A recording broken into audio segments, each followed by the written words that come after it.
এই মায়ার থেকে আপনি চাইলেও কখনোই বের হতে পারবেন না যদি আপনি সেখানে একবার আটকে যান।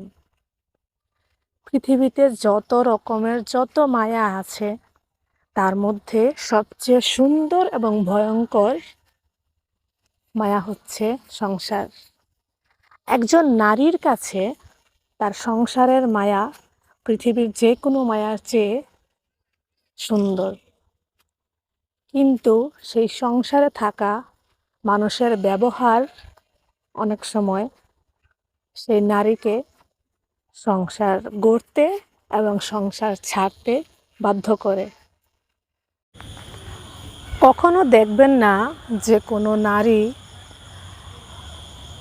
কম চেষ্টা করে, কম সংঘর্ষ করে তার সংসারটা ছাড়তে বাধ্য হয়েছে। প্রতিটি নারী তার শখের সংসারকে অনেক ভালোবাসে, আর যখন সে দেখে তার পিঠ দেয়ালে ঠেকে গিয়েছে, তার ধৈর্যের বাঁধ ভেঙে গিয়েছে, ঠিক তখনই একটা নারী এই কঠিন সিদ্ধান্ত নিতে বাধ্য হয়। কিন্তু সেটাকে আমাদের সমাজে বলা হয় নারীর কারণে সংসার ভেঙেছে, নারী সংসার টিকিয়ে রাখতে জানে না, আরও অনেক কিছু যা বললে হয়তো শেষও হবে না। নারীদের অবদান শুধুমাত্র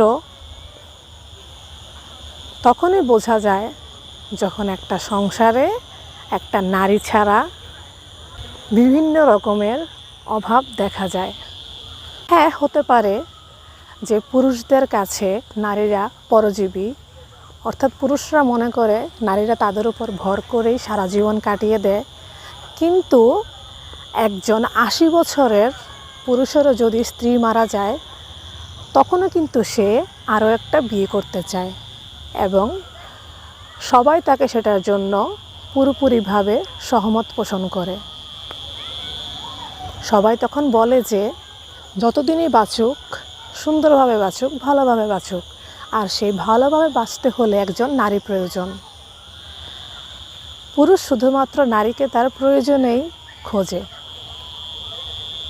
কিন্তু তারপরেও সেটা তারা কখনোই মুখ ফুটে বলে না, কারণ তারা মনে করে দুইটা মানুষের সামনে যদি তারা এই কথা বলে যে হ্যাঁ, পুরুষরা কোনো বয়সেই কোনো অবস্থাতেই নারী ছাড়া চলতে পারে না, তাহলে তাদের পুরুষত্বে, তাদের মান সম্মানে বিরাট রকমের ক্ষতি হয়ে যাবে।